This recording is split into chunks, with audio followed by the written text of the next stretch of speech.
లింగస్వరూపుడుగా ఉంటే పూర్ణచంద్రబింబం పైన ఉంటుంది, అందులోంచి సుధావృష్టి పడుతుంది. ఆయన ఒక రూపాన్ని పొందితే ఆయన అనేక రూపాలు పొందుతూ ఉంటాడు. ధవళవపుషమిందూర్మండలీ సన్నివిష్టం భుజగవలయహారం భస్మదిగ్ధాంగమీశం మృగయ పరశుపాణిం చారు చంద్రార్ధమౌళిం హృదయ కమల మధ్యే సంతతం చింతయామి. పునుకల పేరు కంఠమున భూరి భుజంగము భూషణంబుగా అనయము భస్మధారణము అద్రినివాసము మీరు విల్లుగా అనువుగ దంతి చర్మమును హస్తములందు కపాలచూలముల్ పడివడిదాల్తు శంకరు కృపావరు రూపమును ఆశ్రయించదన్ అంటారు. ఎన్నో రూపాలు, అందులో ప్రధానంగా ఒక చేతిలో ఖండపరశువు అంటే విరిగిన గండ్రగొడ్డల్ని పట్టుకుని, ఇంకొక చేతిలో జింకని పట్టుకుంటాడు, సారంగపాణి అని పిలుస్తారు ఆయన్ని. ఆ చేతిలో జింకని పట్టుకున్నటువంటి శివస్వరూపం ఏదైతే ఉందో అలా ఒక మూర్తిగా కరచరణాదులతో కూడుకున్నటువంటి శివస్వరూపంగా భావన చేస్తే ఆయన కిరీటంలో ఉండేటటువంటిది మాత్రం శుక్లపక్ష తదియనాడు ఉండేటటువంటి చంద్రరేఖ. అది ప్రయత్నపూర్వకంగా చూస్తే తప్ప దర్శనం అవ్వదు. రామాయణం సుందరకాండలో వాల్మీకి మహర్షి అవ్యక్తరేఖామివ చంద్రరేఖాం పాంసు ప్రసిద్ధామివ హేమరేఖాం క్షతప్రరూఢామివ బాణరేఖాం వాయుప్రభిన్నామివ మేఘరేఖాం అంటారు. అవ్యక్తరేఖామివ చంద్రరేఖాం, ప్రయత్నపూర్వకంగా పరిశీలనాత్మకంగా చూస్తే తప్ప కంటికి కనపడనటువంటి శుక్లపక్ష తదియనాటి చంద్రరేఖ ఆకాశంలో ఎలా ప్రకాశిస్తూ ఉంటుందో అటువంటి చంద్రరేఖని పార్వతీ పరమేశ్వరుడు ఇద్దరూ కూడా తమ యొక్క కిరీటమునందు ధరించి ఉంటారు. అది ఎప్పుడూ ఆయన ఒక సాకార రూపాన్ని పొంది ఉంటే, అటువంటి సాకార రూపాన్ని పొంది ఉండకపోతే లింగస్వరూపంగా ఉంటే ఆ లింగం మీద ఉండేటటువంటిది పూర్ణచంద్రబింబం, అది సుధా వృష్టి చేత తడుస్తూ ఉంటుంది. ఇది మనకి సంకేతించడానికే శివాలయాల్లో ఉండేటటువంటి శివలింగాలన్నిటి మీద కూడా ధారాపాత్ర ఉంటుంది. ధారాపాత్రలోంచి ఎప్పుడు సన్నటి ధార పడి శివలింగం తడిసి ఉంటుంది. శివలింగం ఎంత చల్లగా ఉంటుందో, శివలింగం ఎంత తడిగా ఉంటుందో దాని చేత కోర్కెలు తీరడం అనేటటువంటిది కూడా ఉంటుంది. మన దేశంలో ఆశీర్వచనం ఎప్పుడైనా ఏమని చేస్తారంటే, అయా మీరు చల్లగా ఉండాలి, మీ కుటుంబం చల్లగా ఉండాలి, మీ మనసు చల్లగా ఉండాలి, మీ పిల్లపాపలు చల్లగా ఉండాలంటారు. ఈ చల్లగా ఉండాలి అనేటటువంటి మాట ఆశీర్వచనం ఇందులోంచి వచ్చిందంటే శివలింగం చల్లగా ఉండాలి, బ్రహ్మాండమంతా చల్లగా ఉండాలి, అందరూ సంతోషంగా ఉండాలి. శం ద్విపదే శం చతుష్పదే, 2 కాళ్ళున్న మనుష్యులు, 4 కాళ్ళున్నటువంటి జంతువులు అన్నీ కూడా చల్లగా ఉండాలి అంటే దానికి ఒకటే ఒక ఆరాధనాక్రమం. శివలింగానికి అభిషేకం చేస్తే శివలింగం చల్లపడితే, అలా చల్లబడిన శివలింగం ఏ ప్రాంతంలో ఉంటుందో ఆ ప్రాంతమంతా కూడా సుభిక్షంగా ఉంటుంది.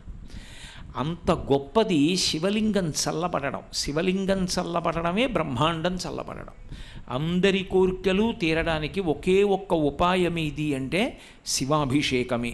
అందుకే మీరు చూడండి, లోకంలో ఏ ప్రక్రియ కానివ్వండి, ఏ కష్టం కానివ్వండి, ఏ శుభం కానివ్వండి, ఏ భీతి కానివ్వండి, ఏ సమయం కానివ్వండి, ఏ దేశం కానివ్వండి, మనుషులు తమకు ఆపదలు వచ్చినా సుఖాలు వచ్చినా వెంటనే అభ్యున్నతి కొరకు కానీ భయరాహిత్యము కొరకు కానీ చేసేటటువంటి ఏకైక కార్యం ఏది అంటే రుద్రాభిషేకం. పుట్టకూడిన నక్షత్రంలో బిడ్డ పుట్టాడు, రుద్రాభిషేకం చేసుకోండి. ఏమిటో ఈ మధ్య భయంగా ఉంటోంది, రుద్రాభిషేకం చేసుకోండి. జాతకం ఏలినాటి శనిలో ఉంది, రుద్రాభిషేకం చేసుకోండి. కూతురికి పిల్లవలేదు, రుద్రాభిషేకం చేసుకోండి. భగవంతుడి దయవల్ల నేను హాయిగా ప్రసన్నంగా సంతోషంగా ఉండగలుగుతున్నాను, ఈ స్థితి నిలబడడానికి రుద్రాభిషేకం చేసుకోండి. ఏది ఎలా ఉండనివ్వండి, కర్తవ్యం మాత్రం రుద్రాభిషేకం ఒక్కటే. ఈ రుద్రాభిషేకం చేసేటటువంటి ప్రక్రియలో శివాలయంలో ఉండేటటువంటి లింగస్వరూపాలలో అత్యంత ప్రధానమైనటువంటి లింగస్వరూపం ఏది అంటే స్ఫటికలింగం.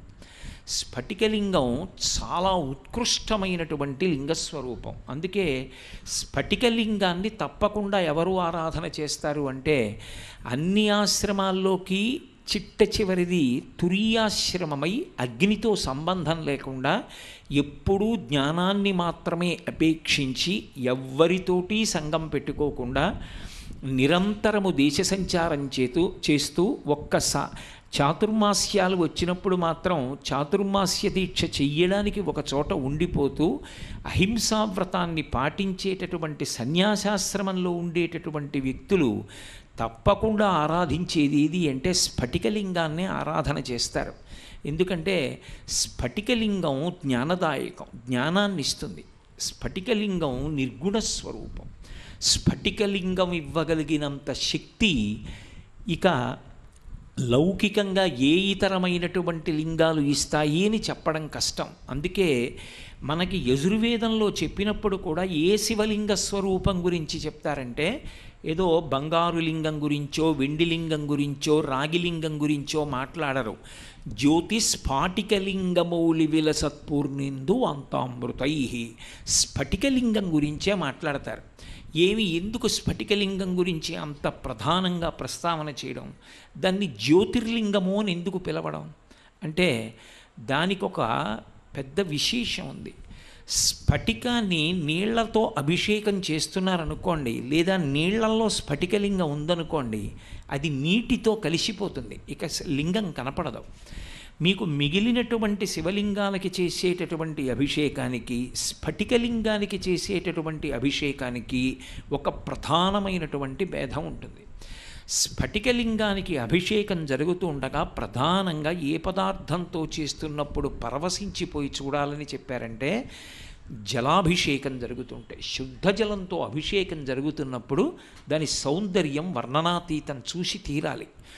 ఆ నీటి చేత తడిసిపోయినప్పుడు నీరు స్ఫటికలింగం అభేదం అయిపోతాయి, అసలు కనపడదు, నీరు కనపడకుండా జారుతుంది. దాన్ని అనుభవించడం అంత తేలికైన విషయం కాదు. ఎందుచేతనంటే హర్షవర్ధనుడని ఒక మహానుభావుడు రాజ్య పరిపాలన చేసినవాడు అపారమైనటువంటి సరస్వతీ కటాక్షాన్ని పొందాడు. ఆయనకి చిన్నతనంలో తండ్రి పోతే వాళ్ళ అమ్మగారు సరస్వతీ మంత్రం ఇచ్చారు. ఆయనకి చిన్నప్పుడే వంట పట్టి ఏం చేస్తున్నా సరస్వతీ మంత్రం చేస్తుండేవాడు. ఒకరోజు తల్లి గుండెల మీద పడుకున్నాడు పసిపిల్లవాడు. పడుకుని కూడా సరస్వతీ మంత్రం చేస్తున్నాడు. వాళ్ళ అమ్మగారికి ఓ కోరిక ఉండేది, హర్షుడికి చాలా తొందరగా సరస్వతీ మంత్రం పట్టి ఇవ్వాలని. దానికి ఏదో ఒక వామాచార ప్రయోగం గురించి ఆలోచించిన తల్లి ఏం చేసిందంటే ఆయన తన గుండెల మీద పడుకుని ఉండగా తన కంఠం కోసేసుకుంది. అది తెలియని పిల్లవాడు ఆమె గుండెల మీదే పడుకుని మంత్రం చదివాడు. సిద్ధించింది సరస్వతీ కటాక్షం.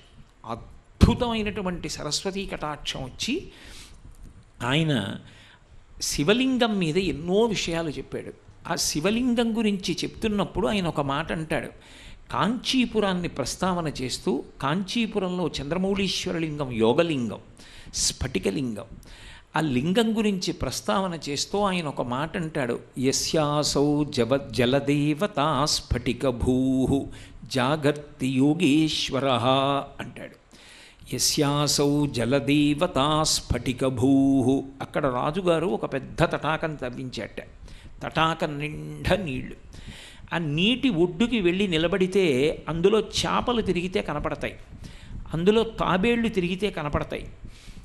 పైకి నించుని లోపలికి చూస్తే మహానందిలో ఉన్నటువంటి తటాకంలా దాని అడుగు కనపడుతుంది.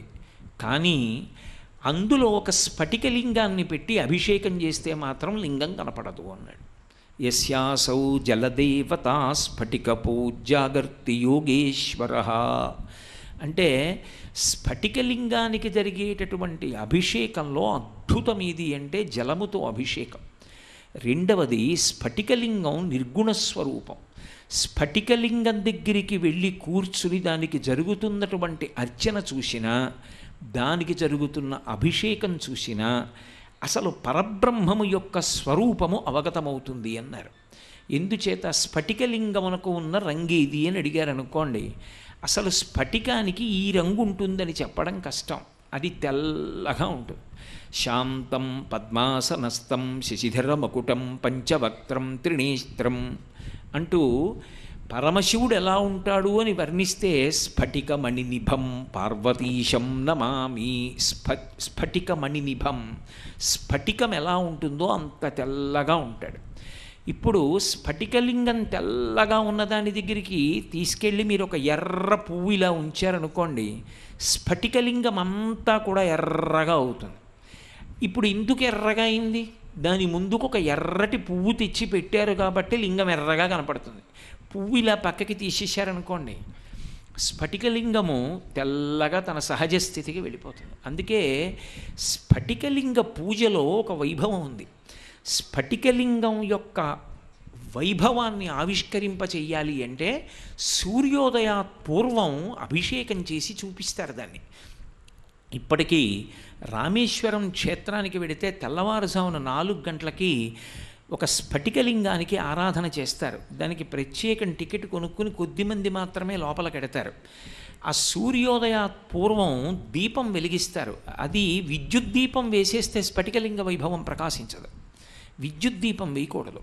వేయకుండా అసలు యథార్థంగా చెప్పాలి అంటే దేవాలయ సందర్శన విధి యందు దేవాలయం లోపలికి విద్యుత్ దీపపు కాంతి పడకూడదు. అలా కానీ పడిందనుకోండి, లోపల మీరు ఎంత కష్టపడి ప్రతిష్ఠ చేశారో ఆ తేజస్సు క్షయమైపోతూ ఉంటుంది, రోజు రోజుకి తరిగిపోతుంది, తొందరగా కుంభాభిషేకం చేయవలసి వస్తుంది. నూనె దీపం ఒకటే వెలుగుతోందనుకోండి, ఆ నూనె దీపమే గురువుగారు. ఆ దీపపు కాంతిలో ఈశ్వరుణ్ణి చూస్తాం. అంటే గురువుగారి యొక్క అనుగ్రహమనబడేటటువంటి కాంతిలో గురువాక్యములనబడేటటువంటి జ్ఞాన ప్రబోధం చేత నాకు భగవద్ దర్శన ఆకాంక్ష కలిగింది. అదిగో ఆ దీపం మా గురువుగారు, ఆ గురువుగారి వాక్ వైభవంలో నాకు ఈశ్వర దర్శనం అవుతోంది. అది గురువు యొక్క అనుగ్రహ కాంతులలో ఈశ్వర దర్శనం అవుతుంది.